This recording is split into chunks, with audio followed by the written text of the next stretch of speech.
Sou Gláucia Montim e leio para você o capítulo 1 do livro Foi por Você, de Ellen White. A glória do Calvário. Por entre as vaias e a cruel zombaria da multidão, Jesus foi conduzido ao Gólgota. Ao transpor o limiar do pretório de Pilatos, impuseram-lhe sobre os feridos ombros a cruz destinada a Barrabás. Também foi colocada uma cruz sobre cada um dos dois ladrões que seriam crucificados com Jesus. O peso do madeiro excedia as forças de Jesus, que estava fatigado e abatido. Após andar um pouco, caiu desmaiado sob o peso da cruz. Apenas recobrou os sentidos, a cruz foi outra vez posta sobre os seus ombros. Vacilante, Jesus adiantou-se alguns passos e novamente lhe faltaram as forças, tornando a cair. Vendo, pois, seus algozes que lhe eram impossível levar a cruz, ficaram perplexos por não saber sobre quem impor o humilhante fardo. Foi então que lhes veio ao encontro Simão de Cirene. A este, finalmente, obrigaram a levar a cruz até o Calvário. Os filhos de Simão eram discípulos de Jesus, mas ele mesmo nunca o havia confessado abertamente. Mais tarde, Simão sentiu-se grato pelo privilégio que lhe coubera de levar a cruz do Salvador, a qual se tornou o meio de sua conversão. As cenas que se desenrolaram no Calvário e as palavras que Jesus ali proferiu induziram Simão a reconhecê-lo como Filho de Deus. Tendo chegado ao lugar do suplício, os condenados foram logo amarrados sobre os respectivos madeiros. Os dois criminosos revolveram-se sob as mãos daqueles que os queriam prender à cruz. O Salvador, porém, não lhes opôs nenhuma resistência. A mãe de Jesus o havia acompanhado naquele pavoroso transe. Ao vê-lo sucumbir ao peso da cruz, seu coração estava ansioso por ir socorrê-lo, mas este privilégio lhe foi negado. A cada momento, durante aquele trajeto penoso, ela esperava que Jesus se prevalecesse de sua virtude divina para desembaraçar-se das mãos da turba assassina. E agora que os acontecimentos atingiam o seu fim, vendo ela como os condenados eram pregados sobre a cruz, em que angustiosa tensão ficou sua pobre alma. Acaso aquele que tinha dado vida aos mortos consentiria em ser ele próprio crucificado? Permitiria a ele, o Filho de Deus, que lhe dessem morte tão cruel? Devia ela, por fim, renunciar à fé em que ele era de fato o Messias? Viu também suas mãos serem estendidas sobre o madeiro, aquelas mesmas mãos que sempre se estenderam para abençoar os sofredores.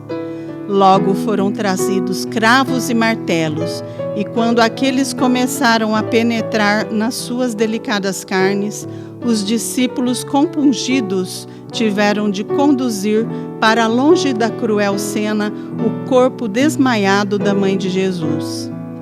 O Salvador não soltou um gemido sequer. De seu rosto pálido e sereno, transpiravam aquelas grossas gotas de suor. Seus discípulos tinham fugido à vista de tão cruel espetáculo. Enquanto os soldados consumavam a cruel obra, os pensamentos de Jesus, desprezando os próprios sofrimentos, se concentravam na terrível recompensa que aguardava os seus perseguidores. Deplorando-os na sua ignorância, ele orou: Pai, perdoa-lhes, porque não sabem o que fazem. Lucas, capítulo 23, versículo 34. Deste modo, adquiriu o direito de se fazer o intercessor dos homens perante o Pai. Essa oração de Jesus pelos seus inimigos abrangia o mundo inteiro. Ela incluía cada pecador que existiu e que havia de existir, desde o princípio até a consumação do mundo. Toda vez que pecamos, crucificamos de novo a Jesus. Em nosso favor, Ele ergue as mãos feridas diante do trono do Pai e diz: perdoa-lhes porque não sabem o que fazem. Estando Jesus pregado sobre a cruz, esta foi levantada por homens robustos e violentamente fincada no chão. Isso causou ao Filho de Deus sofrimentos indizíveis. Pilatos escreveu então um letreiro em latim, grego e hebraico, o qual afixou na cruz por cima da cabeça de Jesus, de modo que todos pudessem ler: Jesus Nazareno, o Rei dos Judeus. Entretanto, os judeus requereram a Pilatos a modificação do letreiro, dizendo: não escrevas Rei dos Judeus, e sim que ele disse: sou o Rei dos Judeus. João, capítulo 19, versículo 21. Mas Pilatos, descontente consigo mesmo por causa da sua fraqueza anterior e já enojado da importunação dos ímpios príncipes, respondeu: o que escrevi, escrevi. Os insensíveis soldados dividiram então entre si as vestes de Jesus. A propósito da túnica, porém, que era sem costura, originou-se uma contenda, que foi resolvida ao concordarem os soldados em lançar sortes sobre a mesma. Este incidente tinha sido assim predito pelo Espírito de Deus. Cães me cercam, uma súcia de malfeitores me rodeia, transpassaram-me as mãos e os pés. Posso contar todos os meus ossos, eles me estão olhando e encarando em mim. Repartem entre si as minhas vestes e sobre a minha túnica deitam sorte. Salmo, capítulo 22, versículos 16 a 18. Terrível espetáculo se desdobrou então.